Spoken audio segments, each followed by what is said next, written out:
Paranormal King Radio Network, bringing you the best paranormal hosts and guests.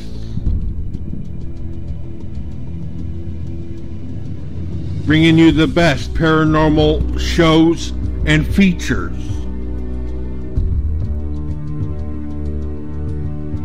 Playing the top musical artists from around the world.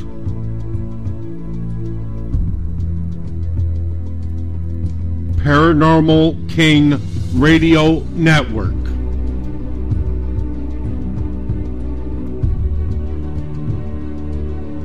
With the best paranormal hosts and guests. The best in paranormal shows and features.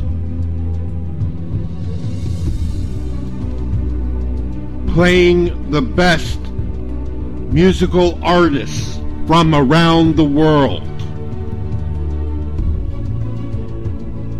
Paranormal King Radio Network.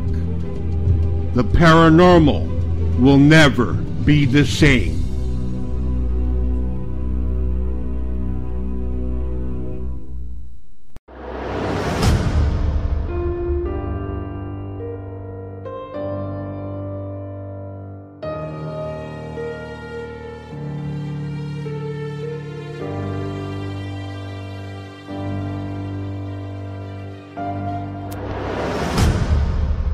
There are things in this world of the paranormal that we do not understand, but we try to explain it through methods of science, magic, religion, and historical accounts. What we present to you now is Haunted Salem's Beyond the Grave, where the dead educate the living.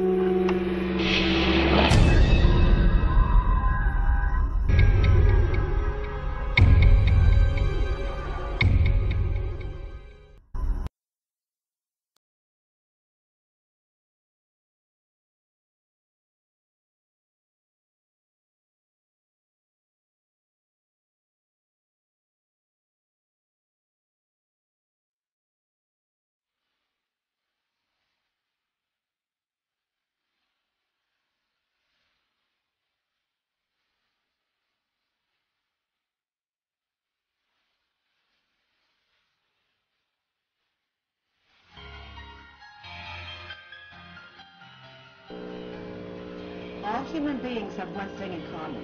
They die. It is a tragic, yet inevitable part of life that has been happening since the dawn of humanity. Some people wish to die peacefully in their sleep, while others want to leave this world with a bang. No matter what your preference is, chances are you wouldn't want to suffer any of these unusual deaths that will leave you scratching your head.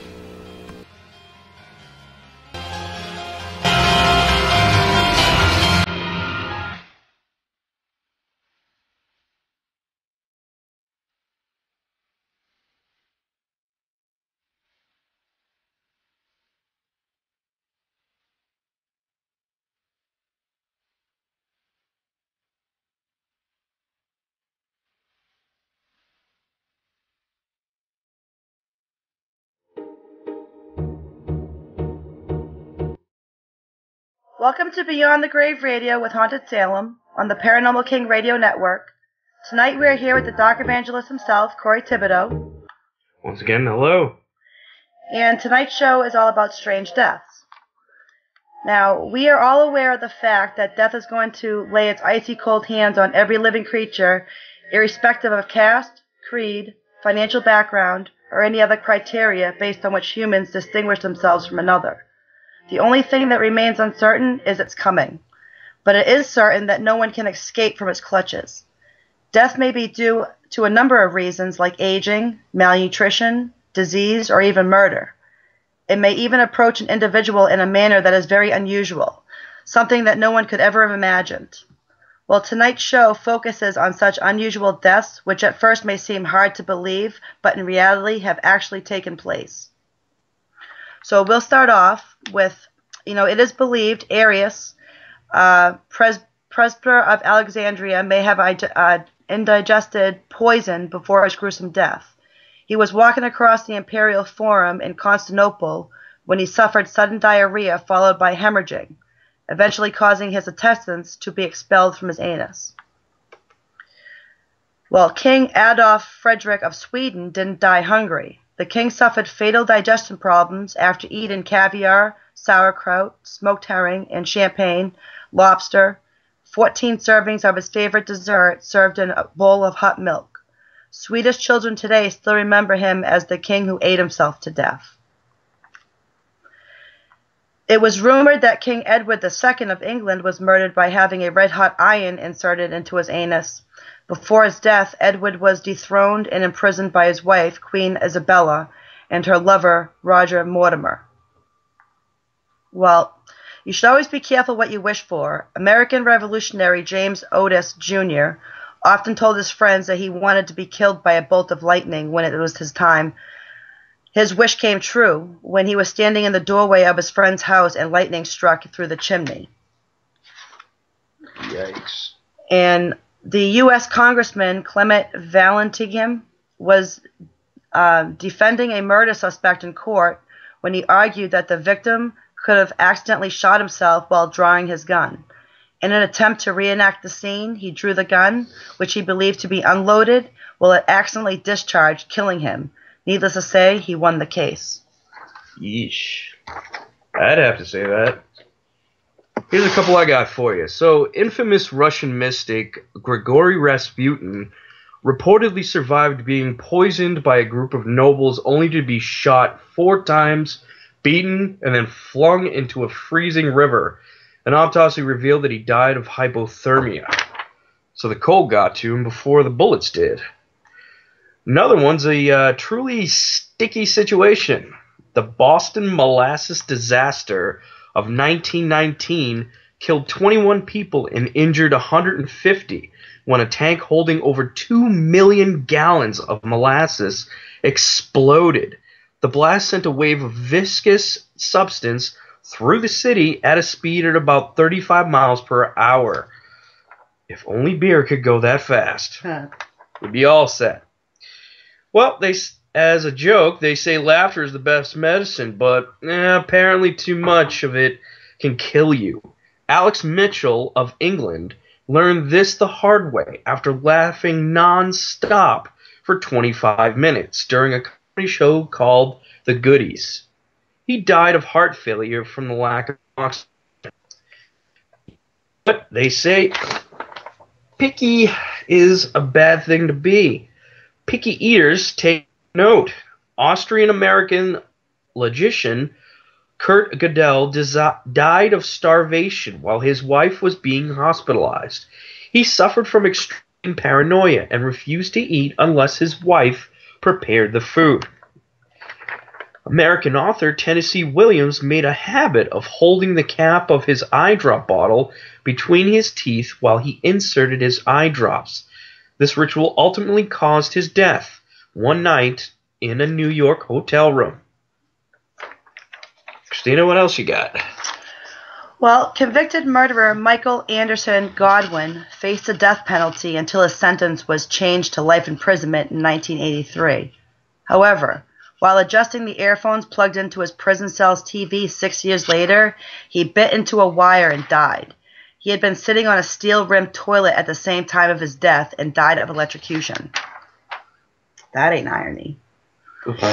In an attempt to prove to a group of visitors that the glass of the Toronto Dominion Center was unbreakable, 38-year-old Gary Hoy threw himself against a window. While he fell to his death from the 24th floor when the window popped out of the frame. In his defense, the glass did not break. It just separated. Oh. Now, Bernd Jürgen Brandt of Germany was stabbed repeatedly before being partially eaten by Armin Muse.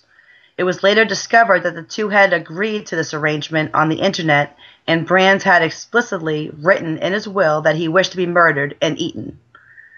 So that's actually one of our serial killers, actually. Armin Muse. He's the one that the guy volunteered to be eaten to death? To have him be eaten to death by him. That's just crazy. I volunteer as tribute!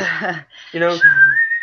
All right. Well, Shantae Jarwin Mallard hit Gregory Biggs. He was a homeless man with her car on her way home. He became lodged in the windshield, but suffered no instantly fatal injuries. However, he died of his injuries a few hours later when Mallet left her car in the garage with Biggs still stuck in the windshield. A drunken man from St. Petersburg, Russia, was having an argument with his wife one night. In anger, his wife kicked the handle of the folding couch he was laying on, and it trapped him in the wall. She returned 3 hours later to find him dead. Rest easy, my friend. It's not a lazy boy. So a 28-year-old Russian man bet 2 women he could have non-stop sex with them for 12 hours. He won the $4,300 bet only to suffer a heart attack several minutes later because of the entire bottle of Viagra he had ingested before the challenge. That man died with a happy face.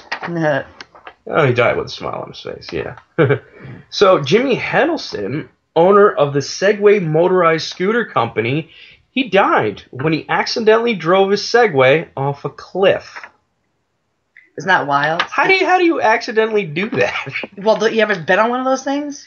Well, yeah, but it's like the owner of the company. Come on. Yeah, I know. Well, it's ironic. That's why it's called Strange Death. But do you think it would be funny if you just played, like, right after he kind of fell off the cliff, you play that, like, that sound note, goofy. Come on. All right, so the Swedish proverb is right. A beard does not necessarily denote wisdom. Hans Steniger, 16th century Austrian man renowned for his 4.5-foot beard, found this out the hard way when he forgot to roll up his beard to escape a fire. He stepped on it, causing him to lose his balance, break his neck, and die. Like to see Gillette Razor fix that problem. So in 1911, Daredevil Bobby Leach became the second person to ever go over Niagara Falls in a barrel. He went on to defy death several more times throughout his life during other stunts. But death snuck up behind him one day when he slipped on an orange peel and broke his leg so badly it had to be amputated. He died due to his complications from the surgery, reminding everyone that death can come when we least expect it. In the Singapore Zoo, janitor Norden Montanong committed suicide in 2008 by entering the white tiger enclosure and provoking them with brooms and a pail until he was mauled to death. Well, brothers Homer and Langley Coiler would have been excellent candidates for a modern-day hoarding show. The two obsessively collected junk and even created booby traps to protect their prized possessions from intruders. Well, one day, Langley accidentally set off one of his own booby traps while crawling through a tunnel of newspapers to bring food to his paralyzed brother. He died instantly, and Homer died of starvation a few days later. It took police nearly 2 weeks to uncover Langley's body after removing 100 tons of garbage from the house. Well, Sigurd the Mighty, 2nd Viking Earl of Orkney, decapitated his enemy and attached the head to his horse's saddle. The head's teeth actually grazed against his leg as he rode, causing a fatal infection that cost him his life. Can you imagine that? The teeth of a decapitated head actually was the cause for you to die. Well, that's adding insult to injury. That's crazy. Well, the lifeguards of the New Orleans Recreation Department threw a pool party to celebrate their first drowning-free session ever. Despite the fact that more than half of the people in attendance were lifeguards, and there were 4 lifeguards on duty during the party, the body of a 31-year-old man who had drowned was discovered at the bottom of the pool. So apparently no one was doing their job. A man from Cheshire, England, was roasted alive inside an industrial oven after going in to clean it. The oven was switched on by colleagues who did not know he was inside, and he tried unsuccessfully to break out of the crowbar before dying. That's actually an old form of Greek torture. They used to have this thing roasted called, alive with the... It's called the brazen bull. The brazen bull, yeah. That's actually another form of... people actually, after the brazen bull was stopped used as a torture device, an executionary device, they ended up using it for pretty much the same purpose, as a grill. for the same idea. With the brazen bull, for those of you who do not know what that is, it's a big, giant cast brass bull. A person was placed inside the bull, and the bottom of the bull, around its stomach, would be placed over a hot fire, roasting the person inside to death. And when they finally caught fire, the bull's noses would flare with smoke, and the eyes would grow red. That's one of the shows we should do, because I actually have more than 75 medieval tortures. So I think that would be a good show. I figure a lot of you get some twists off of hearing these fantastic torture devices. I love history. But moving on, Emery E. Potter, a 45-year-old man from Philadelphia, died of a heart attack 3 hours after his daughter. His daughter, Mary Ann, who was 8, seriously ill from a streptococcus infection, told her mother hours before she died, "I wouldn't mind dying, only a puppa would go along with me." Yeesh. And he ended up dying 2 hours after she made that request. That's, well, you get what you ask for. You do get what you ask for. Remember, you do get what you want, but it's not always in the fashion that you want it. Nope. That goes for Takuya Nagaya, 23, from Japan. He started to slither on the floor and talk about becoming a snake. His mother took this to mean that he had been possessed by a snake demon and called for her husband, 53-year-old Katsumi Nagaya, who spent the next 2 days physically beating his son in an attempt to exorcise the demon. This ended up killing him. A chef named Pang Fan, I like this guy already. But sadly, he died after he was bitten by a venomous snake nearly 20 minutes after he cut off its head while preparing snake soup at a restaurant in Foshan, China. So, a husband, 31, and his wife, 26 years of age, driving in separate cars, collided head-on with each other, and both died in Texas, USA. How about that? Can't get any more short and sweet than that. Back in 1755, a person named Henry Hall, age 94 years old, who was the oldest known member of the Hall family of lighthouse keepers that keep lights around the English and Welsh coasts. He lost his life due to ingestion of a melted lead. It all started when a spark in the lamp had set the roof alight, and eventually the whole of Rutledge Tower was engulfed in flames. He tried putting the fire out, but eventually was forced to retreat down the tower. Not knowing that what he was lying in his destiny, he looked up at the lighthouse when a molten lead directly fell into his throat that later caused his death. That's crazy. That piece of lead is now retained in the collections of the National Museums of Scotland. See, that piece of lead dripped down from the top of the lighthouse, fell down 20, 30 feet into his throat, and they kept it as a souvenir. Yes, they did. Gotta love the Scots. So, lastly on this is the American revolutionary, James Otis Jr., hoped his death to come by a bolt of lightning. Oh, this was actually a repeat. Oh, son of a gun. Yeah. Hey, I like this guy. Well, during the year 1877, an incident took place at Deadwood, South Dakota on January 14th, 1877, where a person named David Lunt was shot in a saloon fight. Hey, went out with a bang. A person named Tom Smith suddenly entered the saloon with a handgun and affirmed that if anybody moved, he would shoot them. Well, Con Stapleton, which was the group member with David Lunt, grabbed Tom Smith and tried to disarm him. During the course of the action, the bullet was shot from the handgun and it hit David Lunt and struck him in the forehead. He actually survived the incident. Thereafter, he started doing his everyday routine chores when all of a sudden, after a period of 67 days, he felt a terrible headache and died on March 22, 1877. As per the autopsy reported, David died due to the bullet shot, but no one could determine the reason as to how he survived for such a long period after the incident. Getting shot in the forehead and surviving 67 days after, that's pretty wild. The Formula One race driver, Alan Stacey, was killed during the Belgian Grand Prix race in the year pre-race in the 1960. He was driving Lotus 18 Climax and his car crashed at a speed of 190 kilometers per hour, which is 120 miles per hour. Because of a bird which flew down and hit his face, Allen had an artificial leg, and he conspired with his teammates to fool medical examination. Allen died within a few minutes after the car crash. The Lotus is still in the hands of the Stacy family, and it makes an occasional appearance on the track. An old public prosecutor named Gary Hoy died in order to prove that his glass was indestructible. And that actually was the one that he actually fell instead of breaking the glass, he fell through. Oh, well, anyway, yeah, that's considered by historians to be first superstar in American baseball, Jim Creedon died as he suffered from ruptured abdominal hernia while hitting a home run. He swung his baseball too hard that he injured himself and ruptured his bladder, which caused him internal injury.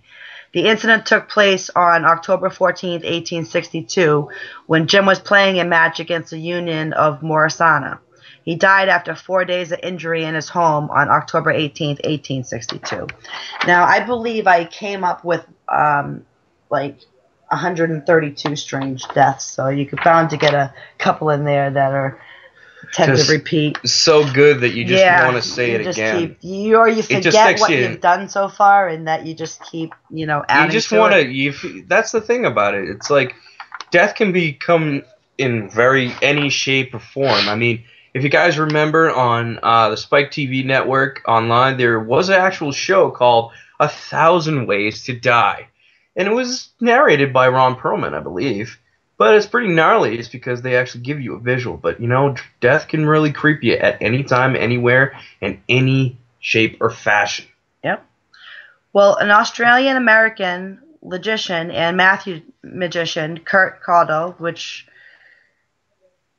he was poisoned, and he prepared by his wife, hospitalized for 6 months and could no longer prepare for his Caudle. Due to the fear of being poisoned, he refused to eat food and died of hunger. He weighed basically 65 pounds when he died on January 1978. Malnutrition and inanition caused by personality disorder was reported for his death certificate. Personality disorder, that's a good one. Corey, what do you got for us? Well, from Germany, there was a voluntarily stabbed repeatedly and then partly eaten by Armand's Muse, who was later called the Cannibal of Rottenburg. Oh. Brandeis had answered an internet advertisement by Muse looking for someone for this purpose. Yeah, we already talked about Muse. I know. There goes another one. I'm doing really good. There we go. What do you got? A pizza delivery guy. There we go. A man in Erie, Pennsylvania was killed by a time bomb that was fastened around his neck. He was apprehended by the police after robbing a bank and claimed that he had been forced to do it by 3 people who had put the bomb around his neck and would kill him if he refused. The bomb later exploded, killing him, and in 2007, police alleged Wells was involved in the robbery plot along with 2 other conspirators.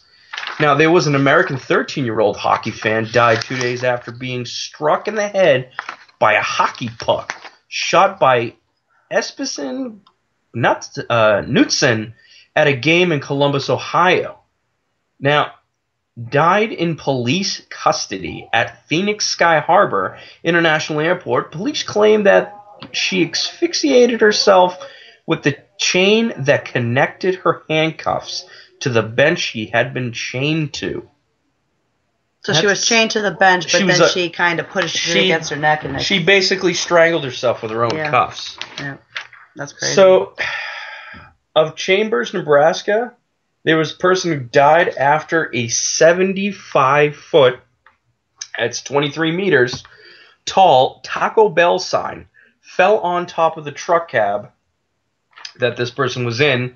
Strong winds caused the pole to break at a welded joint about 15 feet or 4.5 meters above the ground. She's not getting her chalupa. A surgeon was decapitated as he stepped onto an elevator at Christus St. Joseph Hospital in Houston, Texas on August 16th of 2003. According to a witness inside the elevator doors closed as Nakota entered, trapping his head inside the elevator with the remainder of his body still outside. His body was later found at the bottom of the elevator shaft, while the upper portion of his head, severed just below the lower jaw, was found in the elevator. A subsequent investigation revealed that improper electrical wiring installed by a maintenance company several days earlier had effectively bypassed all of the elevator safeguards and thus enabling it to move under any circumstances. I don't understand how you can get your head wedged in. I can understand getting maybe your arm because you stuck it in there. You know what I mean? There are some old elevators that actually do not come equipped with the modern day sensors. How do you get your head stuck on the opposite side of your... I don't understand. Because some elevators actually have a small safety bar that you actually have to push on in order for the elevator to realize something is stuck. I know what you mean by in there. that. But the thing is, at the last possible second, yeah, it could have bypassed the circuit. In this instance, the safeguards were not in place for that to happen. So if it closed on you, it closed on you. And that's it. All right, well, a 7-year-old girl in Japan died when she was sucked 10 meters down the intake pipe of a current pool at a water park. That's a good visual. Oh, that sucks. The grill that was meant to cover the inlet came off, yet lifeguards at the pool at the time deemed it safe after issuing a verbal warning to swimmers. It took rescuers more than 6 hours to remove her by digging through concrete to access the pipe. Now, has anybody seen the movie Final Destination? Yes. Remember the guy that got sucked down to the bottom of the pool? Oh, yeah, that was pretty cool. I like that one. And the funny thing about it was he landed just perfectly, sat down on it, and it literally sucked his intestines and his chest, whatever was in there. She got sucked into a... their whole thing got sucked into that thing. Yeah, into a pipe. Holy crap. Well, a 20-year-old Kenyan student lived in Cranbrook, British Columbia, Canada, was killed when a Bell 206 helicopter crashed on top of him and he walked along a residence street. So he was just walking along the street when a helicopter came down and crashed on him. How can you tell somebody hates you? Shh, just throw a helicopter on him. Well, how do you not see it coming? How can you not hear it? I don't know. Hey, there must be a helicopter. Well, a 73-year-old guy in Ohio died of heart failure after his wife exercised him to death in a public swimming pool. Christine Newton-John, 41, was seen on videotape pulling Mason around the pool and preventing him from getting out of the water 43 times. So he died from heart failure. Gasping for air, probably. A 19-year-old English hairdresser was killed when her car exploded after fumes caused by chemicals mixing with the hydrogen peroxide leaking from a bottle of hair bleach, which ignited as she lit a cigarette. So I guess it doesn't matter, looks can kill. The funniest thing I've ever seen is something that came up on the social media site Facebook, where they thought it was these couple kids, they were smoking pot or whatever, getting their weed on or whatever. And what had happened was they thought it was a grand idea to spray an alcohol-based air freshener in the car, kind of like, like an aerosol, like Febreze or something like that, or New Air or whatever. They sprayed it inside the car, and one of them decided that it was a great idea to, just after that happened, to light the cigarette. And instantaneously, when they lit that, the whole inside cab of the car ignited, and it burned pretty much everyone on the inside. It was pretty gnarly. All 4 occupants of the vehicle were literally burned with third-degree burns. That's crazy. So, in the stormed the cockpit door of a Southwest Airlines flight from Las Vegas to Salt Lake City, this 19-year-old was knocked over and pinned by 8 other passengers with such force that he died of asphyxiation. Serves you right for trying to storm a cockpit of an airplane while it's in flight. So, a sailor charged with murder killed himself in his Camp Pendleton, San Diego, California cell by stuffing toilet paper in his mouth until he asphyxiated. So there was another 6-year-old from Croton-on-Hudson. Does that say Crouton or Croton? That's Croton-on-Hudson. Crouton. I'm still laughing over the fact that you said Grand Prix. Oh, I meant It's Prix, Grand yeah. Prix. They shouldn't have an X in there. Why is there an X in there? It should just be PRI. So, this New Yorker was struck and killed at Westchester Regional Medical Center by a 6.5-pound metal oxygen tank when it was pulled into the magnetic resonance imaging, or MRI, machine while he underwent a test. He began to experiencing breathing difficulties while in the MRI, and when a technician brought a portable oxygen canister into the magnetic field, it was pulled from his hands and struck the boy in the head. This is why when you go in for an MRI, they ask you to remove any and all jewelry. Can you imagine that? I always get afraid when I have to go into those MRI machines. They're so tight, and you're so close to the wall, and you're just like, oh my God. Currently, I work for a hospital, and our MRI machine is actually external from the building. It comes in a big, giant portable trailer. So they're actually able to take the MRI machine itself and bring it to other hospitals. They literally tell you, this is why, to remove any and all jewelry, there is no metal objects within the magnetic field once the machine is in proper usage. Now, there was somebody in 42 years of age while walking on a street in Townsville, Australia, was decapitated by a piece of steel pipe. A tractor pulling a commercial lawnmower had run over the pipe, fracturing it, and then sending pieces flying through the air. Nicked him right in the head. But there was somebody else that died after being trapped inside of a cupboard for a week. A wardrobe in the bedroom outside had fallen over, trapping the guy inside. So in an effort to free himself, McClagish accidentally wrenched a water pipe from the wall, and the water gushing from the pipe eventually causes death from bronchitis.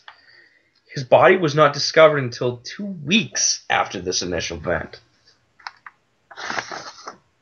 Well, an Australian television personality and neutralist known as the Crocodile Hunter, we all know him. Steve Irwin, yeah. He died when his heart was impaled by a short-tailed stingray barbed while filming a documentary entitled Ocean's Deadliest in the Queensland's Greatest Barrier Reef. That clip He was the greatest guy. He was so sweet. He was awesome. I still love watching his shows. His daughter was actually most recently on Dancing with the Stars. She's completely gorgeous. If anybody's ever seen Bindi, I believe her name is. But Bindi Irwin is definitely... You should see her now. She's completely gorgeous. But it's very sad. That actual clip they actually got it on tape when it happened.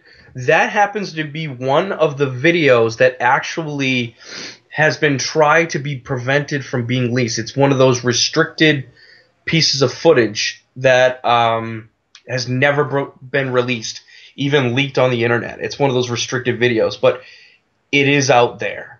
The actual footage that was never used. He was an awesome person. It wasn't supposed to be used at all, but it still does exist. It's a shame. But a Ukrainian student died after accidentally dipping a piece of homemade chewing gum into explosives he was using on another project. He mistook the jar of explosive for citric acid, which was also on his deck. The gum imploded, blowing off his jaw and most of the lower part of his face. Ow. Correct. Well, this by far is one of the most bizarre incidences among all our famous death stories. Rumor has it that Napoleon suffered from a very bad cough, and it was during a particularly bad coughing fit that he exclaimed, "Ma sacre tu." To his officers, who were all awaiting orders, he was saying, "My damn cough." However, his officers took the words as "massacre tus," meaning massacre all. His officers followed their leader's order, executed 1,200 prisoners that day, and this has to be the worst case of misinterpretation ever. So he was yelling, "My damn cough," and they took it as massacre all, and they shot everybody. Can you imagine? Can you imagine, like, him standing there going, no, no, no, no, no, no. My sacred tongue. My sacred tongue. All right. My sacred tongue? No, I don't know. It's my sacred tongue. Because that X is... That X is... my sacred tongue. It's like, tongue. my damn cough. All right. On April You ever say this when you can't even pronounce a word? You're like, it's like, my sacred tongue. Man, I'm going to kick you in your sacred tongue. You know? I get tongue-tied sometimes. My sacred bless you. On April 15th, 1947, French freighter Grand Camp arrived at the dock on Texas City carrying 1,400 tons of ammonium nitrate fertilizer. During the night, a fire broke out on the ship. By morning, the ship was pouring out black smoke and was dangerously close to the chemical plant. Tugboats prepared to take the ship out to sea, but it was too late, and the freighter was suddenly engulfed in a ball of fire.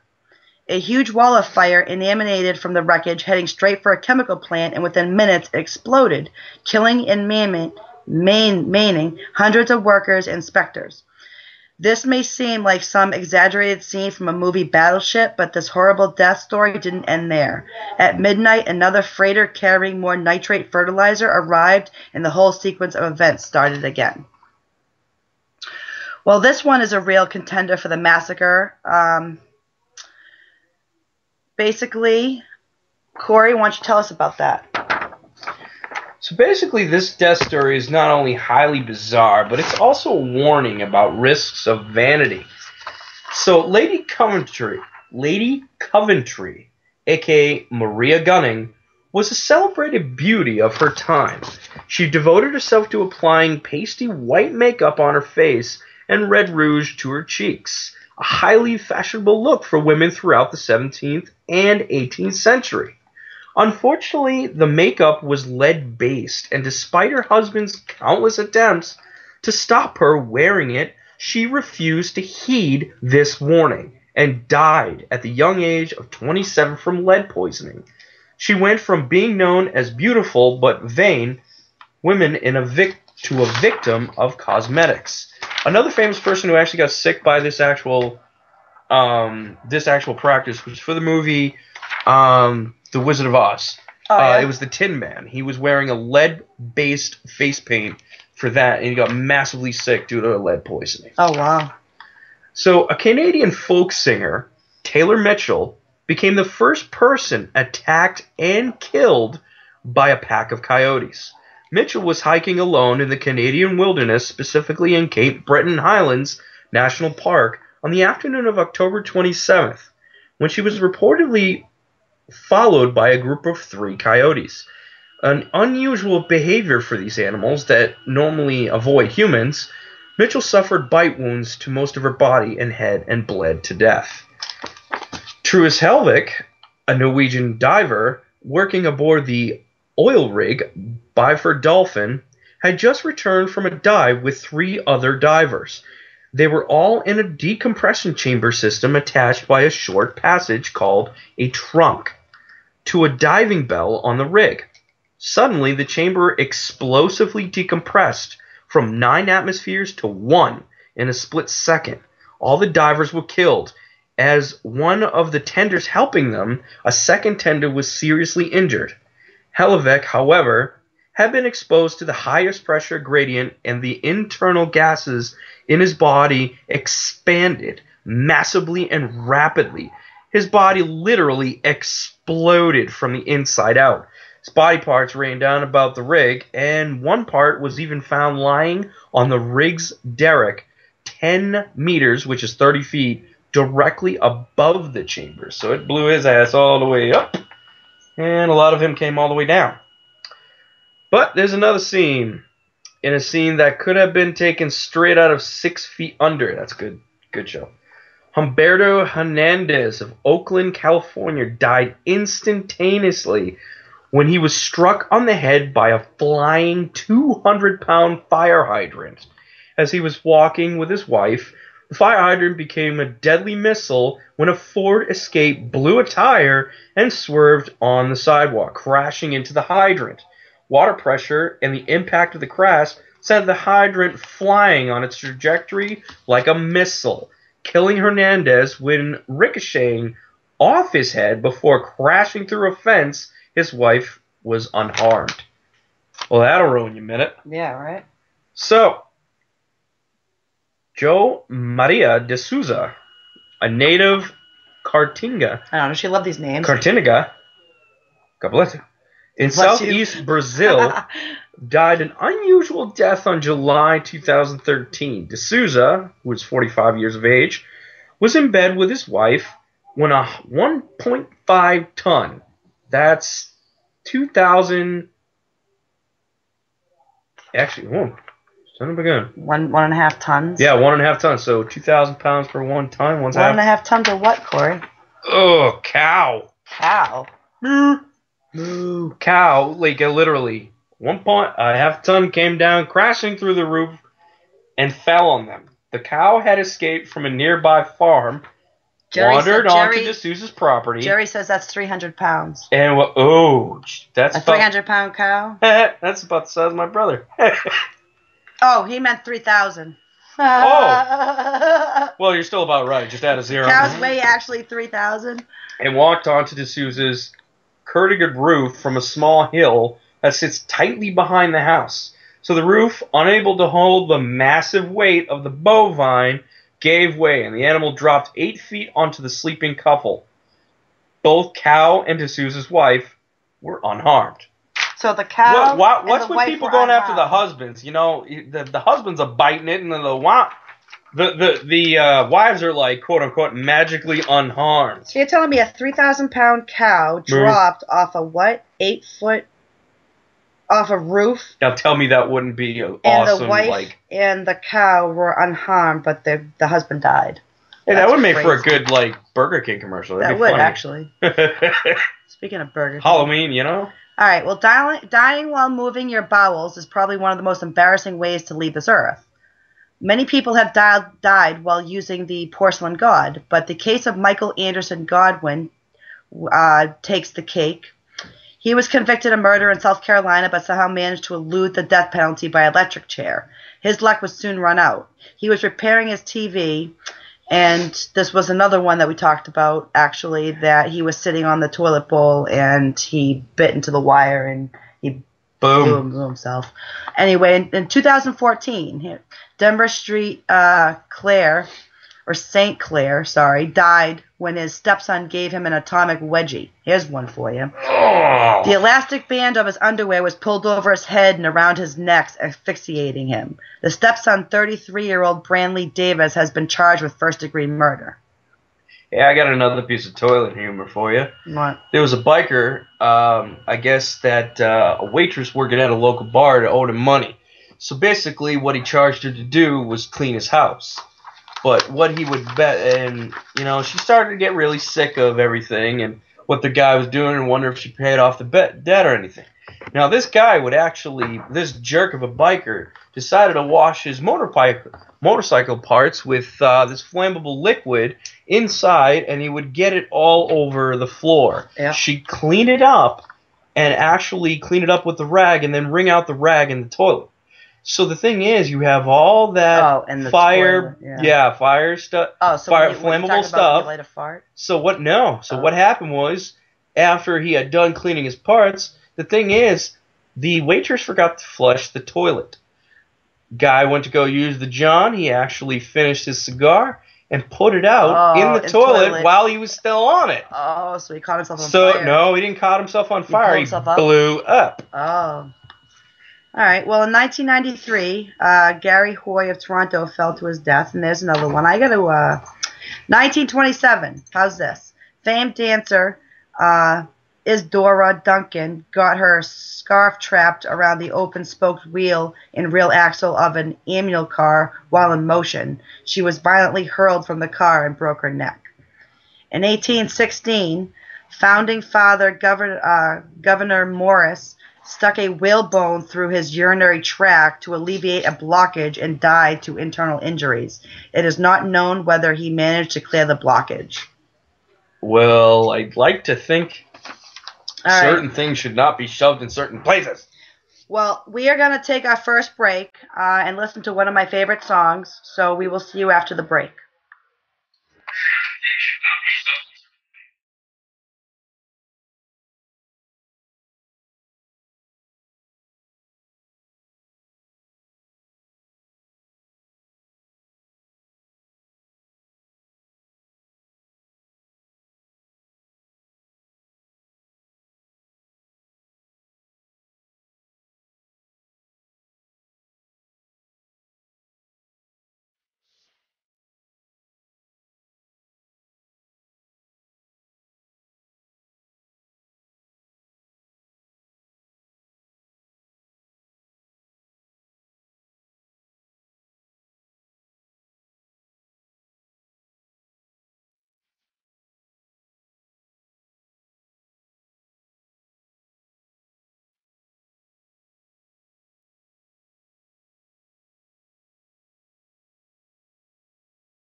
Welcome back to Beyond the Grave Radio with Haunted Salem on the Paranormal King Radio Network.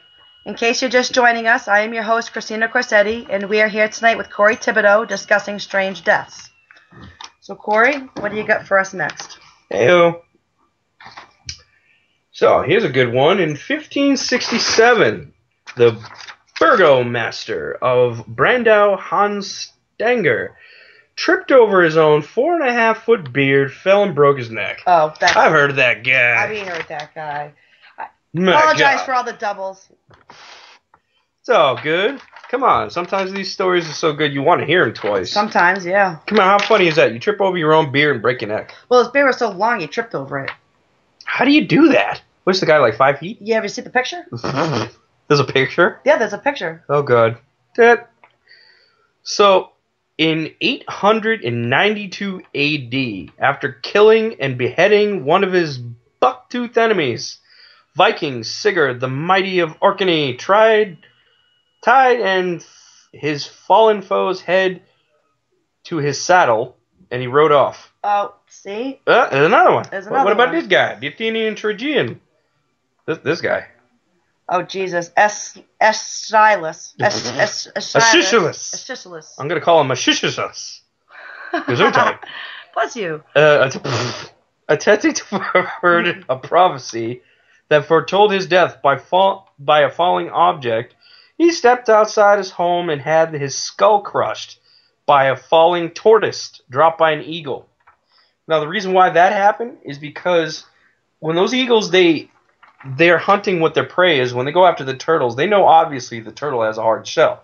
So what they'll do is, thinking it's a rock, they'll try to drop it on a hard surface, like a surface, and it'll go poof, knock right on him. It's the same one. You'll skip it. So during a 1998 soccer match in Congo, a lightning strike was responsible for the deaths of the members of an entire soccer team. At a tied game of 1-1, when the lightning struck, the game was soon tragically over for the 11-member Beneteshadi's team, while the lightning also burned 31 other people on and around the field. The home team was left physically unharmed, albeit accused of they were basically accused of witchcraft. Yeah. Isn't that funny? Was the reason why they didn't get harmed at all. Well, considered one of the greatest poets in Chinese history, it was fittingly his unyielding pursuit of poetry that contributed to his own death. Li Po's untimely demise came one night by drowning in the Yangtze River after he fell from his boat in an attempt to embrace the reflection of the moon in the water. Basically, he was trying to reach for the moon, fell over. As Swedish King Alfred Frederick discovered, there is a reason why gluttony is a sin. After the king's giant meal of lobster, here's another one. He ended up eating himself to death. Basically, well, here's one. Despite being known as the greatest ruler of an extensive Hunnic empire and one of the most feared enemies of the Western and Eastern Roman empires, Attila's death was markedly less epic. Excuse me. According to the historical accounts, during a feast celebration, his latest marriage, Attila, suffered a severe nosebleed and choked to death. While alternative theories about ruptured veins and internal bleeding exist, Attila's death by nosebleed serves as the most widely accepted one. Basically, she had a nosebleed, dripped down her throat, and she drowned to death. Especially she drowned in her own blood. That's actually, believe it or not, a very, very common death among a lot of Here's a very injuries. strange one. Chef Juan Ruiz was stabbed through the heart with uncooked spaghetti strands when 150 miles per hour winds hit his restaurant in Mexico City.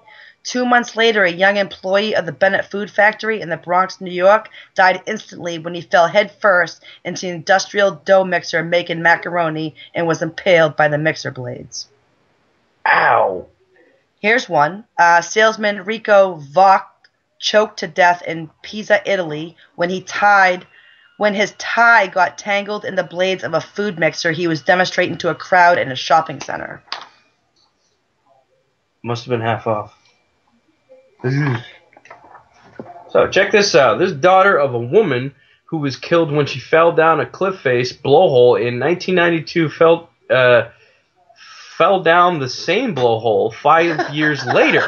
I'm sorry. I just found that funny. So the daughter of a woman, this is the daughter of a woman who was killed when she fell. What blowhole are we talking about here? A whale? No. I thought you said blowhole. I thought of a whale. It literally says blowhole. What does it say, though? This is okay. Get this. This is just insane. So the daughter of a woman who was killed when she fell down a cliff face blowhole in 1992, fell down the same blowhole 5 years later, and then she and another young woman were swept into the Pacific Ocean near Sydney. Oh, that's in Australia. That's pretty nuts. It's the daughter of the same woman who fell down that blowhole. I didn't know you could fall down one. So Kenneth Stevens, he was 19 years of age, and he was killed when his motorbike struck a bull on a country road near his home in Sourden, Devon. It was almost a duplicate of the accident in the same spot 8 years before, which had killed his father, David. Driving home in the thick fog, his car struck a bull in the road, and he was killed outright. Same bull, different town. So, Carlos Jimenez was freed by a court in Coro, Venezuela, after killing his wife Maria when he rolled over in bed and hit her with his elbow. Killed her. Boom.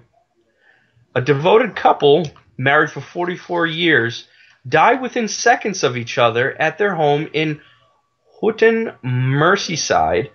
Margaret Connell, 63, collapsed after seeing her husband Pat, 66, suffered a heart attack. Also going together were Catherine Whisker and her husband Leslie. Mrs. Whiskers... That's funny. Mrs. Whiskers was in a car following the ambulance carrying Leslie to the hospital when she turned to her son Paul and said she was feeling unwell. She too collapsed with a heart attack. The couple was admitted to the emergency unit and died within 5 minutes of each other. The Whiskers had been inseparable since childhood. I think Mrs. Whiskers, that's something I'd call my cat. Yeah. Yeah.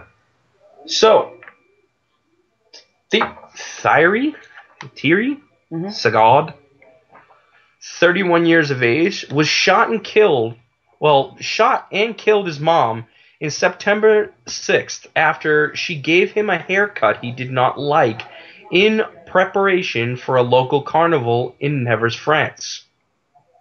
His father tried to intervene and was also shot dead as well. It's a very angry kid. An unnamed 25-year-old Argentina man pushed his wife out the window of their 8th floor apartment. Bye-bye. As she fell, she got tangled in power cables. He plummeted to his death when he tried to free her, and his wife managed to pull herself up onto the balcony. Imagine that. So he died instead. He died instead. She got caught in the power cables. He went to go after her and ended up dying, and she pulled herself up.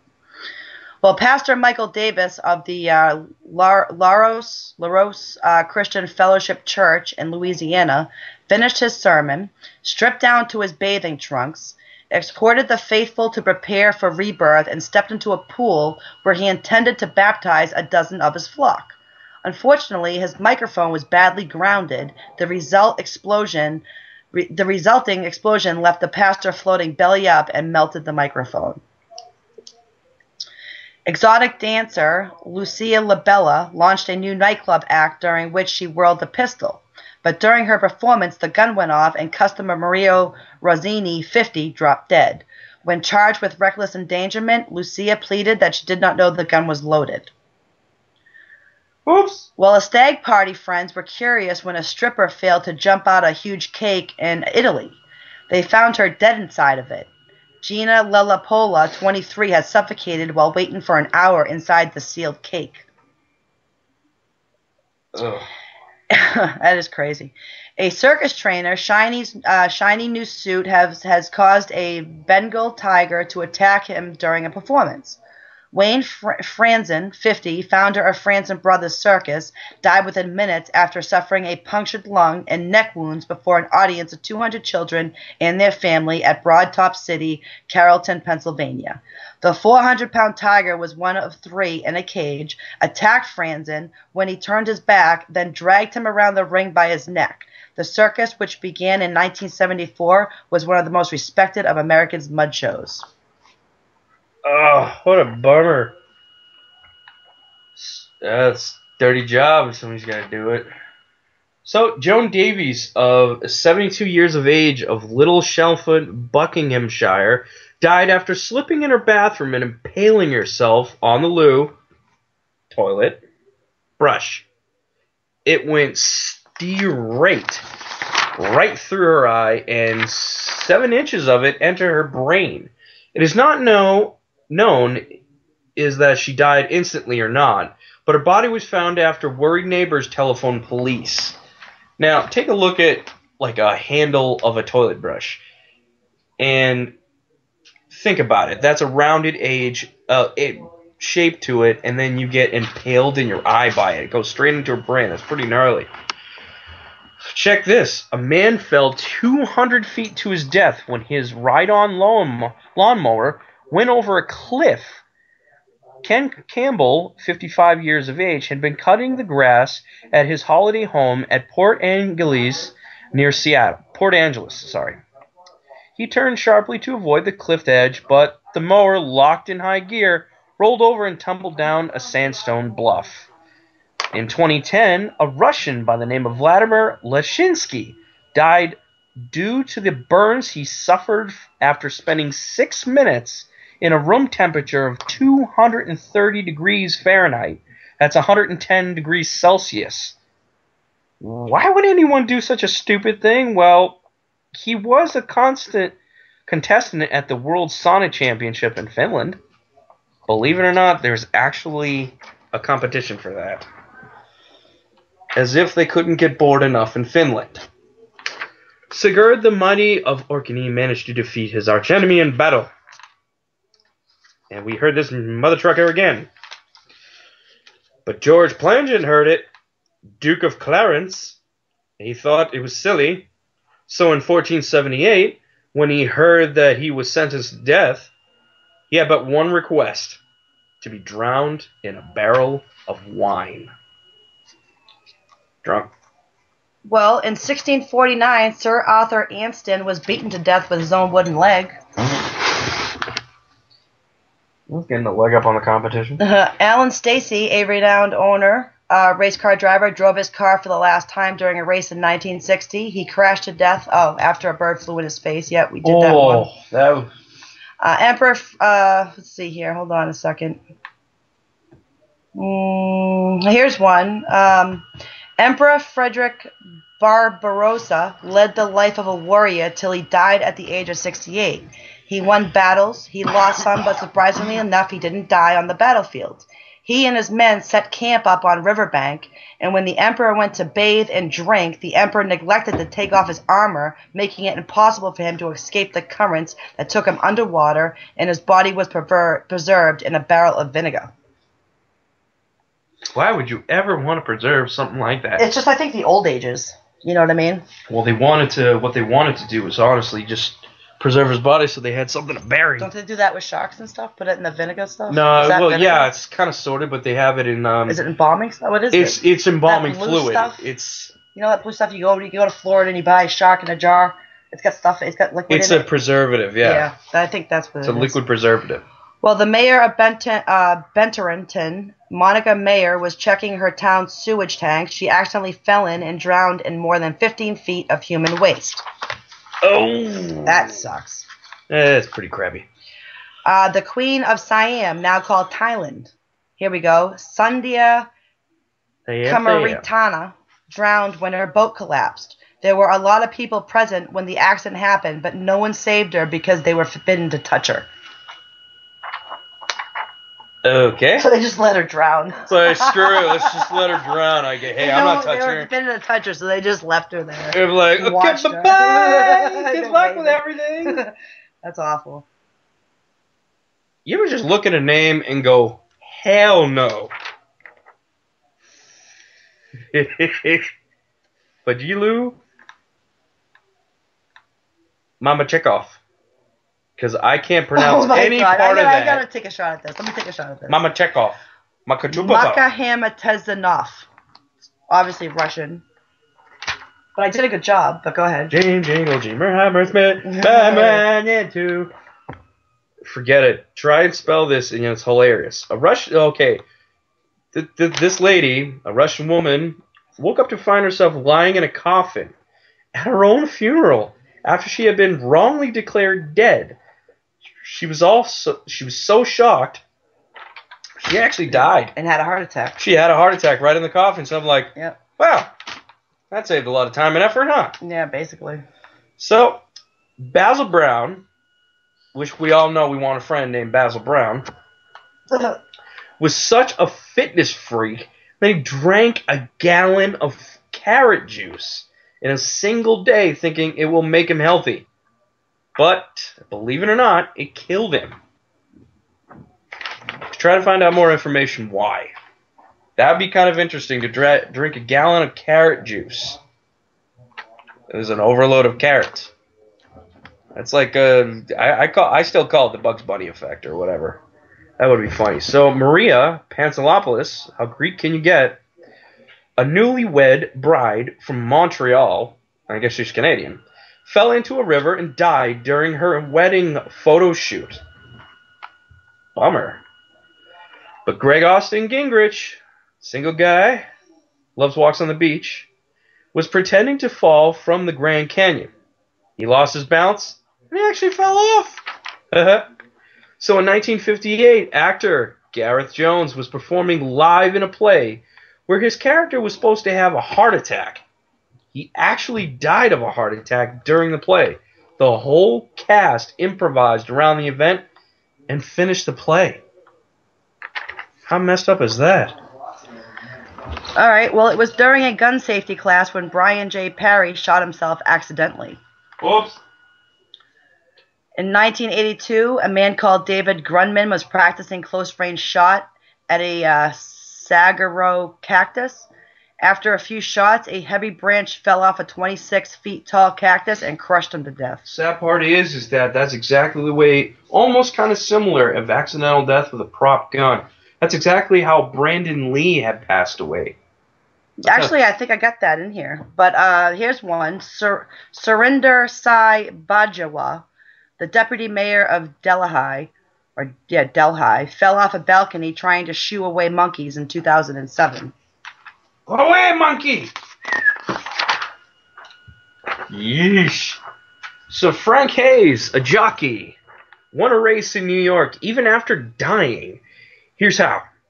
He died of a heart attack midway, but since he was still mounted... Sorry, my dog just... We had a puppy intrusion. We had a puppy intrusion. Oh, that was cute. Very cute. Here's how Mr. Frank Hayes passed away. He died of a heart attack midway, but since he was still mounted on the saddle, his horse made him win by crossing the finish line first. Now, the owner of a wool mill, Paul G. Thomas, fell inside one of his machines and died after getting suffocated in 800 yards of wool. And Danny Vanzertat died of spontaneous combustion. His body just caught on fire. This is also known as spontaneous human combustion. It's one of the most craziest instances and still is actually being researched if it is physically possible.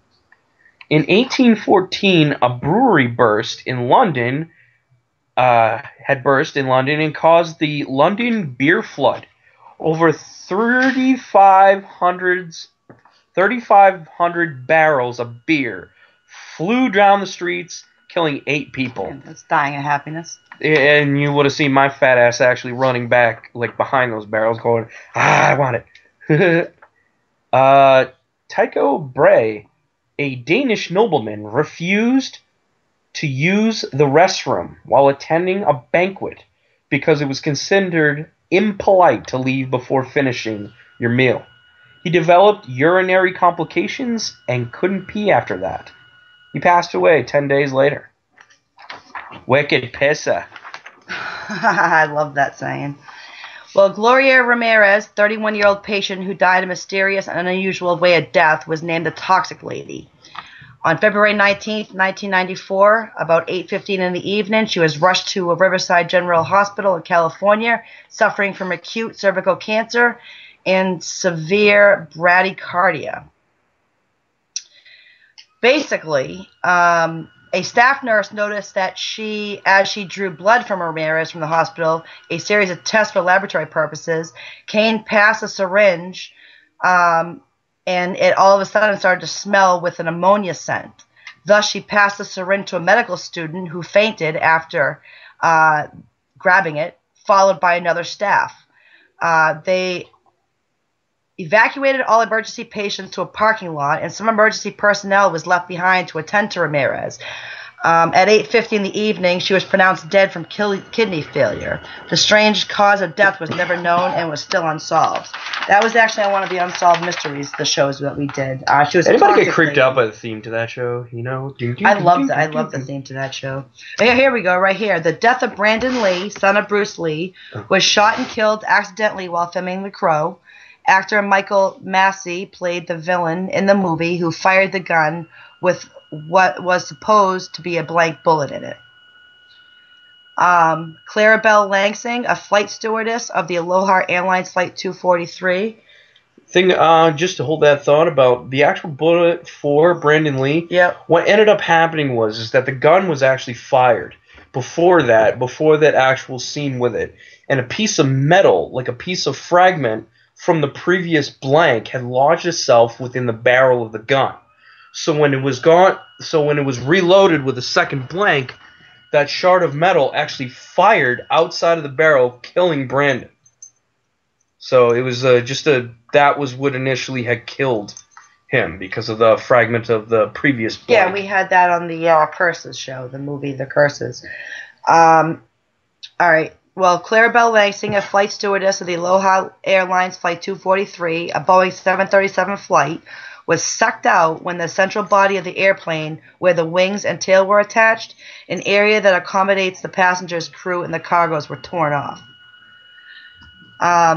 Boris Sagal, the Ukrainian-born American director for film and television, died after walking through a tail rotor blade of a helicopter while shooting World War III, and he was decapitated. Oh! Here's another one about the Twilight Zone. Vic Morrow, an American actor well known for his 1960s TV series Combat. Vic Morrow and child actors Mai Sai Dee Lee. What'd you do? I didn't do anything. 7 years old and 6 years old Renee Shai Yai Chen died when a hovering helicopter crashed on them during the filming of The Twilight Zone, the movie, killing them instantly and decapitating Morrow. He died at 53 years old. Oh, my Sadie. There you go. What do we got next, Corey? I think I might have scared little Sadie. Sorry about that. Nick Pantanita, a New Jersey truck driver, died after 4 months in a coma after his third failed to set a record of high-altitude parachute jumping over 120,000 feet supersonic freefall on May 5th, 1966.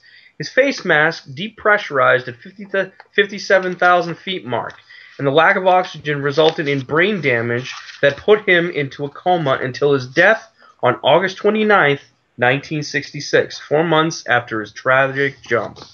Acton Beale, the 20-year-old guy from Brisbane, Australia, who died from the trend of planking on the porch of his apartment, landing on an SUV. Bummer. You guys know what planking is? You lie straight as a board down on a flat surface. Face first. Yep. It looks kind of silly, but kind of fun in a way. So get this. This is a good laugh. 2006, a Canadian woman choked on marshmallows at a fair while taking part in a chubby bunny contest and later died in a hospital. Although there were medical personnel at the scene with suction equipment, it is believed that their efforts at resuscitation were hampered by the stickiness of the marshmallows. In 2005, 33-year-old Pastor Kyle Lake of University Baptist Church in Waco, Texas, was electrocuted that's another repeat. when he reached for a microphone standing in the baptismal pool of the church. Hallelujah! You can only find so many, and then... It happens. Here's a good one for you. In 2005, a 28-year-old Korean Lee Sang-soop, or Siop, collapsed in the internet cafe after playing World of Warcraft and StarCraft for almost 50 hours. Yeah, they do that in Japan. I actually saw that. Yeah, it's got to be Japan because... The thing is say, over in Japan, like, electronic games are huge. Huge. And there's actually parlors for electronic gambling. And there's several things of those throughout the different country. It's incredible.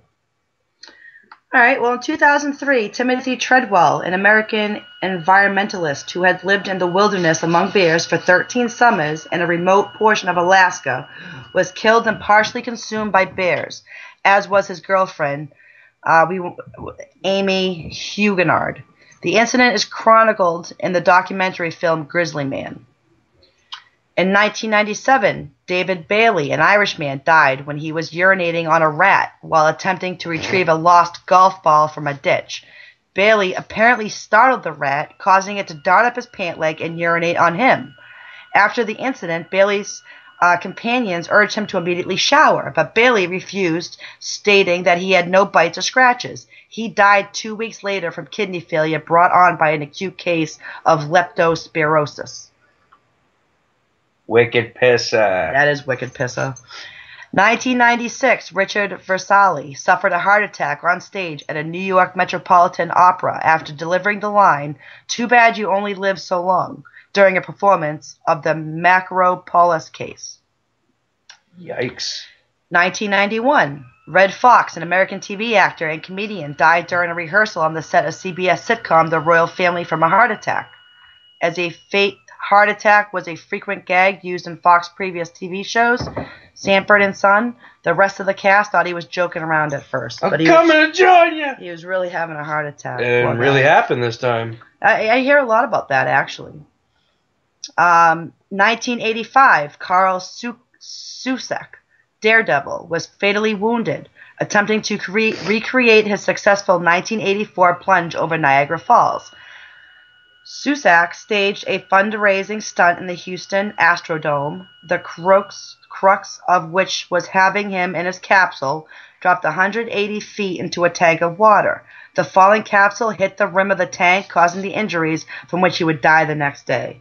I went to Niagara Falls, actually. What a beautiful place. Yeah, I went there too. I went via Ontario, Canada, stayed at the top at the Best Western Hotel. And the cool thing about it is that if you ever get to Ontario, Canada, and you really want to experience like the falls and everything that has to offer, I was on the falls. Stay at the Best Western Hotel at the top of this place called Clifton Hill.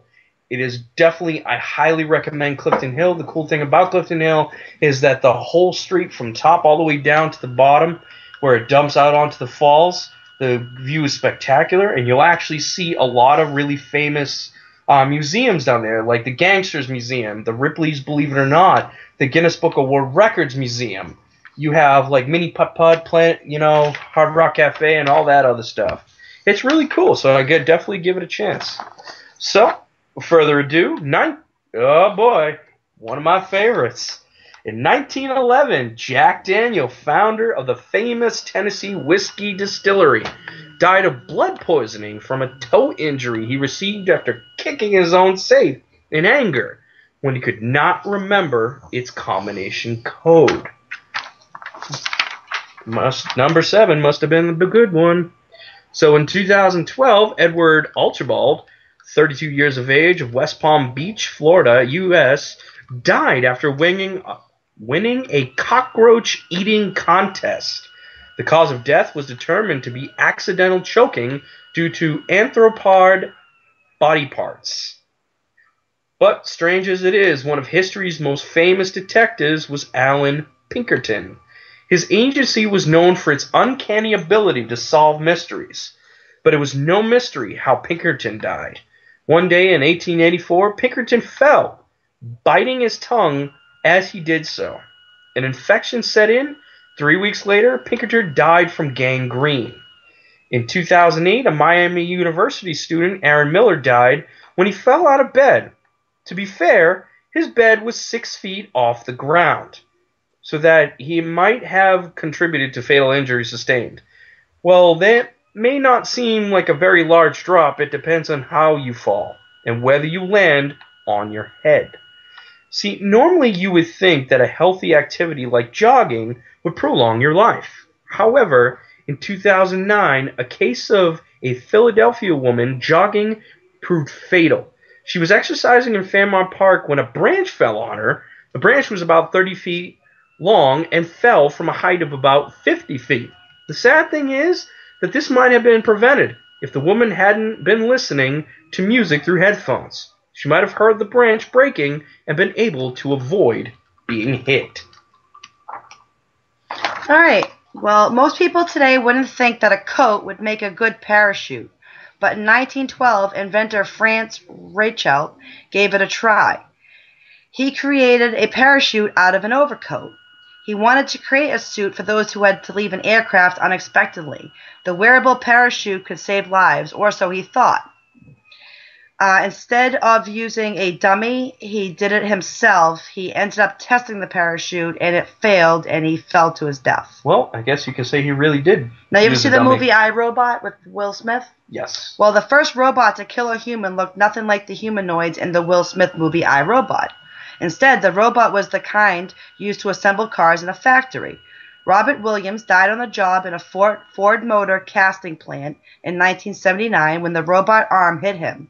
What made his death especially weird was that it occurred on the 58th anniversary of the play RUR, which means About Rossum's Universal Robots, which is considered the first use of the word robot to describe an artificial person.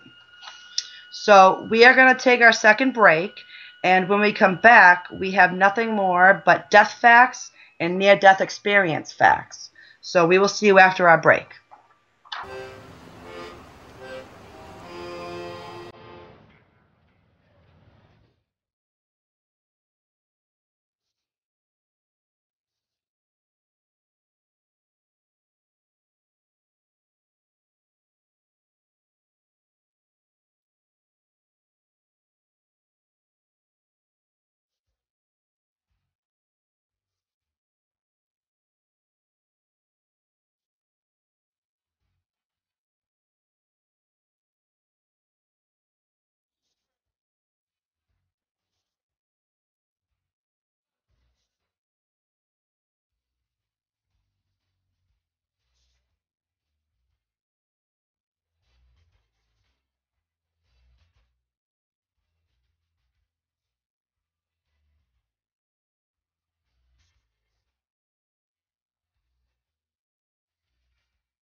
Welcome back to Beyond the Grave Radio with Haunted Salem on the Paranormal King Radio Network. I'm your host, Christina Corsetti, and we are discussing strange deaths tonight here with Corey Thibodeau. So let's get to those death facts I was talking about. Check these out. Tell me this ain't crazy. Within 3 days of death, the enzymes that once digested your dinner begin to eat you. The practice of burying the dead may date back 350,000 years. About 100 billion people have died in all of human history. More people committed suicide in New York City than were murdered. And check this one out. About 153,000 people will die on your birthday. What? What else you got? 150,000 people is going to die on my birthday? Oh, okay. All right, well, check this out. Doctor's sloppy handwriting actually kills more than 7,000 people annually, so check their writing. Left-handers die 3 years earlier than right-handed people. So when a person dies, his sense of hearing is the last to go. So you're most likely to die from a falling coconut than from a shark attack. I actually disagree with that, because we've had a major spike in shark attacks, not coconut attacks. Every hour, at least one person is killed by a drunk driver in the United States. Mount Everest has about 200 dead bodies on it, which are now landmarks on the way to the top. That's very sad. Every 40 seconds, someone commits suicide. Hopefully that number changes to none. Sharks kill 12 people per year, while people kill 11,417 sharks per hour. That's crazy. Do those numbers. The creator of the Pringles packaging had his ashes stored in a Pringle can after he died. That's a tasty way to go. 80%, if all Soviet males born in 1923 died in World War II. So everybody died from that Soviet born. 80%, that's a high number. 80% is still. So check these death facts out. You are more likely to die slipping in the bathtub, getting struck by lightning, or drowning in the bathtub than from terrorism. Every 90 seconds, one woman dies during pregnancy or childbirth. 35 million of your cells die every minute. Crucifixion is still an official form of death penalty in Sudan. Americans die each year from falling out of bed. I must die. I must be a zombie because you know how many times I fell out of bed? Yeah. Obese drivers are 78% more likely to die in car crash. You are more likely to die in a taxi cab on the way to the airport than on the flight itself. 20,000 children die worldwide every day due to poverty.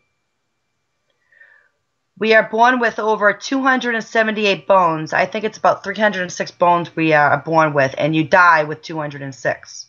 So I wonder where all those bones go. Where do all the other ones go? It's a good question. I have to Google that. They could merge, you know. And one woman dies every hour in India because of a dowry-related crime. Dowry. Yes. So, as many as 440,000 people die from preventable medical errors every year.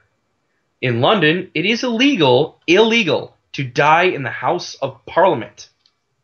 I think I know where I'm going. In Greek mythology, it was believed that redheads turn into vampires when they die. Is that why they hate like gingers in England or something? Is that why everybody, you know, they got stuff going on against them? Nearly 6,000 people per year get hurt or die in the UK after tripping over their trousers or falling downstairs while pulling them up. Please practice safe pants putting on. The lack of physical activity is one of the leading causes of preventable death worldwide, and at least 1 in 25 people sentenced to the death penalty in the United States are innocent. 1 in every 8 deaths on Earth are linked to air pollution. A study says that there is a Rent a Mourner service in the UK to fill your funeral with fake friends. Yep. That's very sad. That is. When something like that has to exist. You got no friends, so you can rent a mourner. Mm-hmm. These are people that are paid to be fake friends at your funeral. Mm-hmm. That's pretty sad. Vending machines kill 13 people per year. Believe it or not, there is a lot of vending machines inside Japan. If you want anything fresh, you actually have to go to the market. So, estimates for the total number of people killed in wars throughout all of human history range from 150 million to 1 billion. Well, in 2013, Google founded Calico, an anti-aging company designed to ultimately cure death. There is a gypsy tribe in India that celebrates death as one of the happiest events in their lives, while treating birth was great grief. A human head remains conscious for about 15 to 20 seconds after it has been decapitated. That has been proven. There was a case of a person being beheaded by a guillotine, and the head was placed on a pedestal. The executioner asked, "Can you still hear me?" The eyes shot open, looked up, and blinked one for yes. Gotcha. In 1845, President Andrew Jackson's pet parrot was removed from his funeral for swearing. When Thomas Edison died in 1941, Henry Ford captured his last dying breath in a bottle. Wow. A dentist invented the electric chair. A murder is committed in the United States every 23 minutes, which makes about 22,852 murders each year. In 1992, approximately 750 deaths occurred in the United States due to workplace violence. A body decomposes 4 times as fast in water than on land. Ancient Egyptians used to shave off their eyebrows to mourn the death of their cats. Huh. Nutmeg is extremely poisonous. If injected intravenously, it can kill you. Only 1 in 2 billion people will live to be 116 or older. Cockroaches can live for about 9 days without their heads, at which point they die of starvation. In Irwin, Tennessee, an elephant was once hanged for murder. About 100 people choked to death on ballpoint pens each year. So use a pencil. In 2006, a woman was found in her London flat, skeletonized after 3 years of being dead with the TV still running. The first man to survive going over Niagara Falls later died from slipping on an orange peel. We've heard that before. In Utah, it is illegal to swear in front of a dead person. Although Nostradamus died in the middle of 1566 or 1567, almanac was published because he had the foresight to prepare it before his death. If your liver stopped working, you die within 24 hours. Lastly, you are more likely to be killed by a champagne cork than by a poisonous spider. Ew. My favorite place to go is a flea market. Well, fleas have the distinction of killing more people than all the wars man has ever fought. The Black Death Plague killed 1/4 of Europe's population in the 14th century, caused by germs transmitted from rodents to humans by fleas.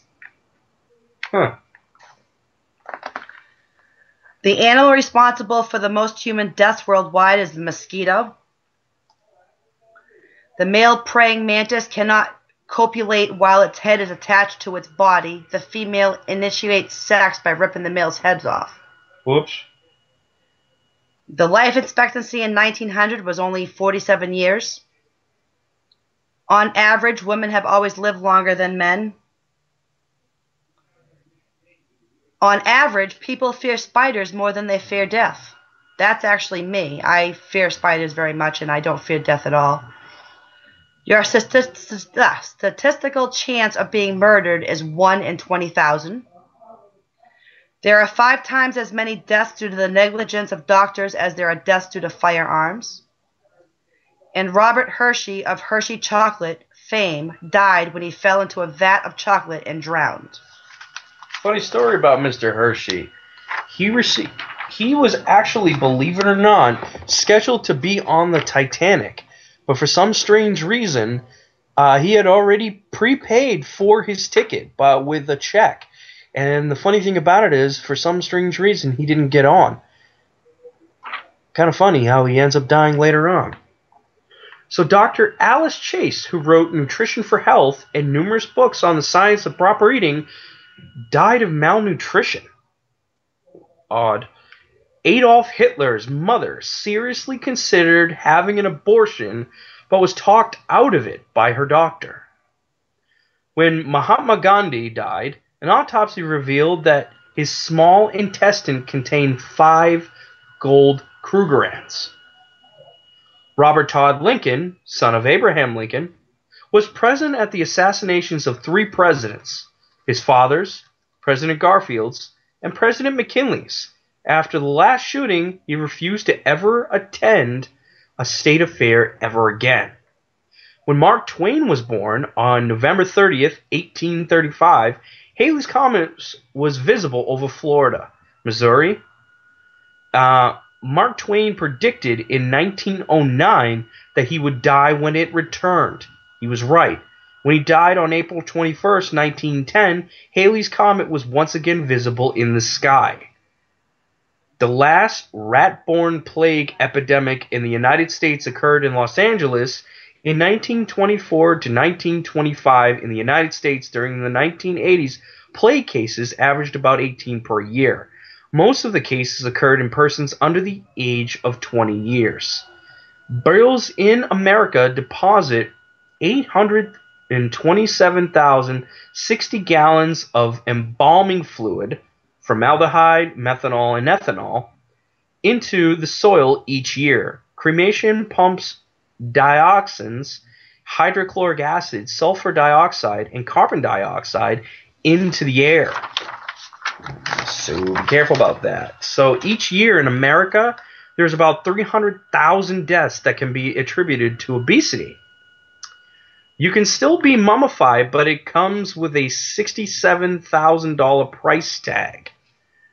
Get this, the Buddhist priest and mystic Kukai, who died on April 23rd, 835, is believed by his followers to have become a Buddha in his own body by mummifying himself while still alive. And last of the death facts, 1 pound of body weight will yield roughly 1 cubic inch of ash. Your ashes can be made into lead for a pencil that will be used to draw your portrait. The items most requested to be buried with the body are cell phones and blackberries. And you can be buried at sea in a living coral reef. So that's it for death facts. I wanted to just go over a little bit of near-death experiences since we're in the strange death topic.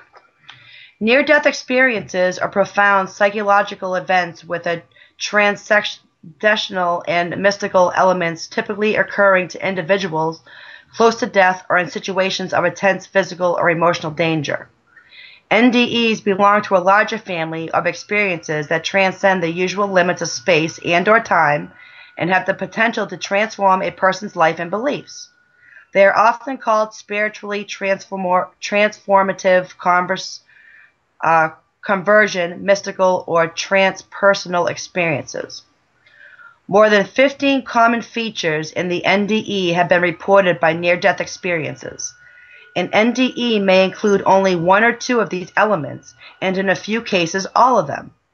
They include a sense of being outside one's physical body, cases sometimes perceiving it from the outside position, a sense of movement through darkness or a tunnel, intense emotions, heightened perceptions, experiencing a great light or darkness, a spiritual realm, which may include vividly memorable landscapes, encounters with deceased loved ones, spiritual beings and or religious figures, knowledge of the nature of the universe, a life review, a sense of oneness and interconnectedness, a border of no return, a sense of having knowledge of the future, and messages regarding life's purposes. Well, near-death experiences have been supposedly documented all over the world. They do not appear to be culturally specific, nor do they have bias when it comes to age or gender. The first written documentation of an NDE was found in Plato's myth of Er, which was written in 420 BC. Now, it wasn't called a near-death experience per se, but that's what allegedly was. You know, the International Association for Near-Death Studies says every day in the United States, 774 near-death experiences occur. We can't decide if that's reassuring or scary. People's NDEs fall into two categories, pleasurable or distressing. Most near-death experiences are actually pleasurable experiences that lead to a heightened awareness of the beauty of life. We're not dying to know how the distressing ones play out. Now, there are 4 phases in a pleasurable near-death experience. The first phase is disassociated. The individual does not feel connected with the physical world or his or her body. The second phase is naturalistic. This involves more of a focus on the natural world where colors, sounds, and senses are sharpened. The third phase is supernatural. This is what most of us probably think of when we imagine a near-death experience. It's the whole seeing the light at the end of the tunnel element, or communicating with a loved one who has passed. The fourth phase is return. The individual may be given a choice as to whether or not they wish to return to their body, and then they do so. Obviously, otherwise it won't be called a near-death experience. NDEs may also be associated with religion and the idea of heaven, but people of all cultures and religious backgrounds have experienced them. How incredible is that? You don't even have to believe it could happen to have it actually happen to you. So no two experiences are identical, and no feature is found in every NDE. Well, most commonly reported type of NDEs include intense feelings of peace, joy, and love, often an encounter with an unconditionally loving light. Harrowing experiences are sometimes reported involving similar calming elements but with opposite emotional states such as an extreme fear, isolation, non-being, confusion, occasional torment, or guilt. 2 substantial studies have reported the percentage of these NDEs as 17 to 18%. Also, although smaller studies have found as many as 30%, 2 online NDE sites report incidences at 8.6 and 15%.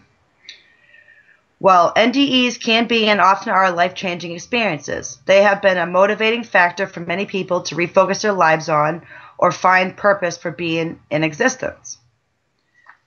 4 to 15% have had near-death experiences almost 800 times a day in the United States. Yikes.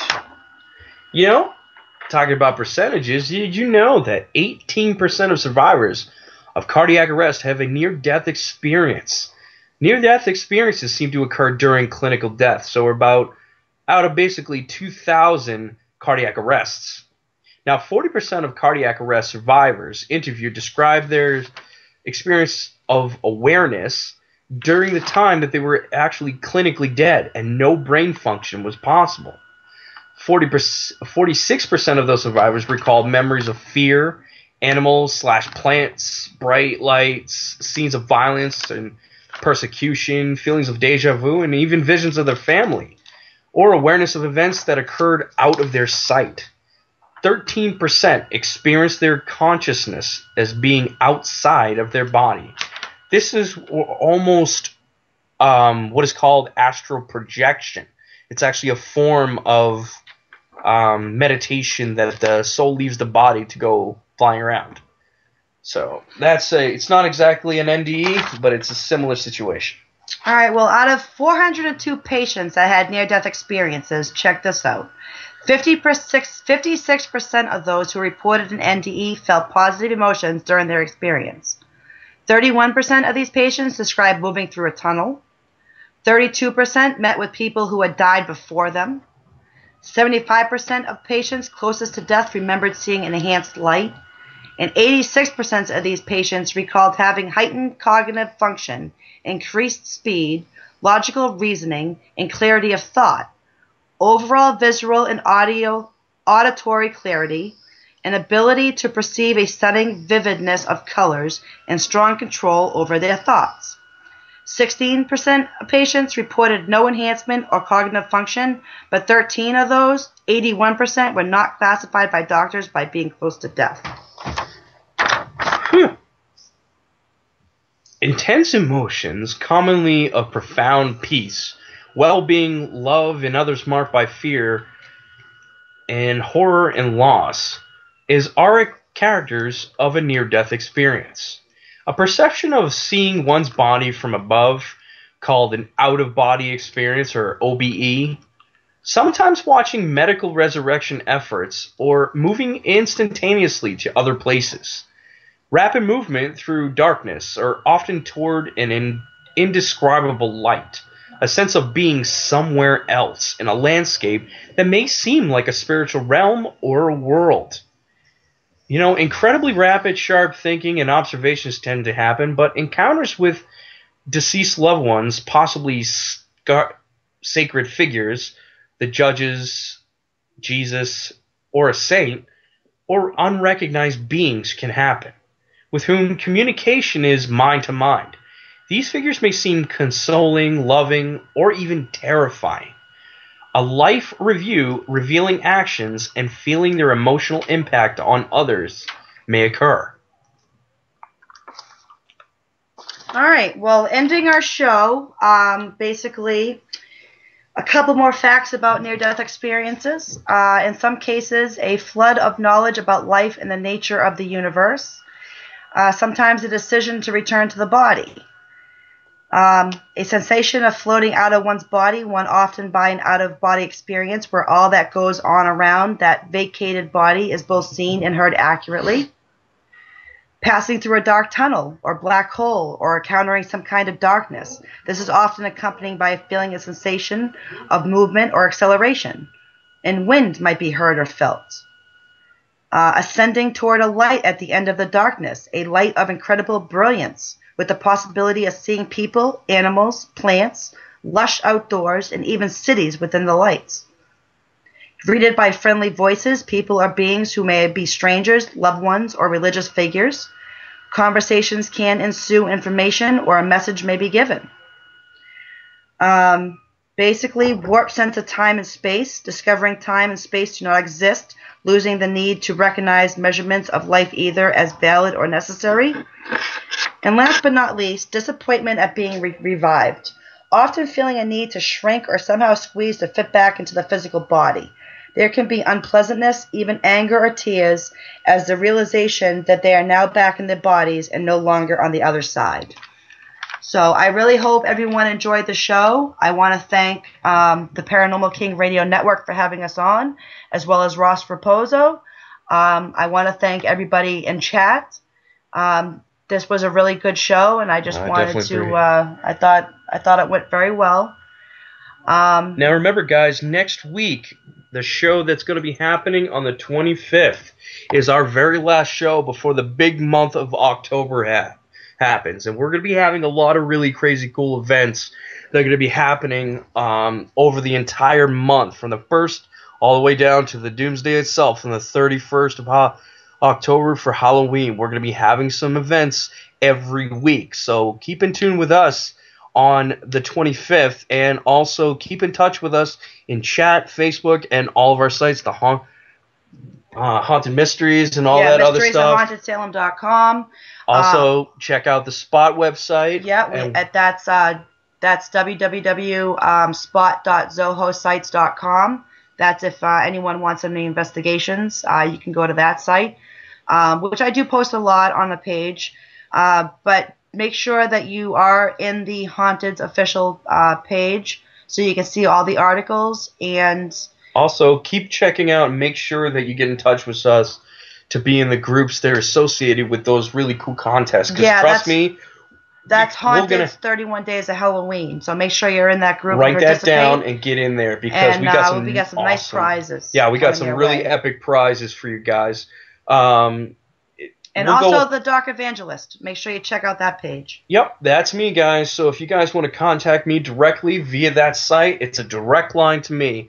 My number's posted on there for any cool and interesting facts you might have. And also, check us out. Also, for the SPOT team, I am the lead investigator. So if you want to try and come on one of our next investigations, let us know. Got some cool tech. You want to exercise your prowess in terms of DVRs or camera work or anything you can We'd bring love to the have table. You. Absolutely. Come You're on always and bring it. welcome to We're come on our inviting show. you to come with us and experience these things for yourself.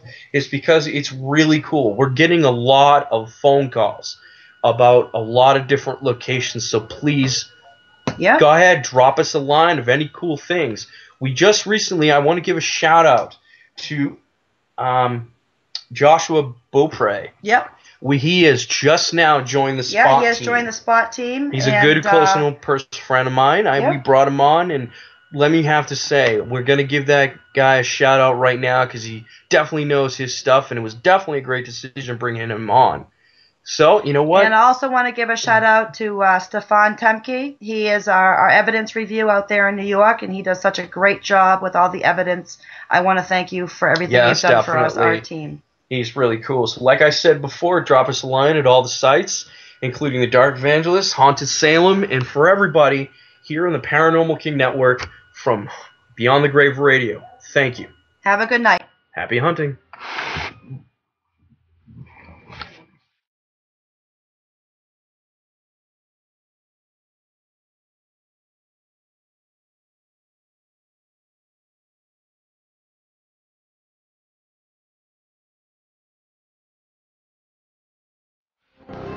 That ends this episode of Beyond the Grave Radio with Haunted Salem, where the dead educate the living. Thank you for listening to what the dead had to say. All the stories mentioned are true, and if interested in more, visit us at mysteriesofhauntedsalem.com.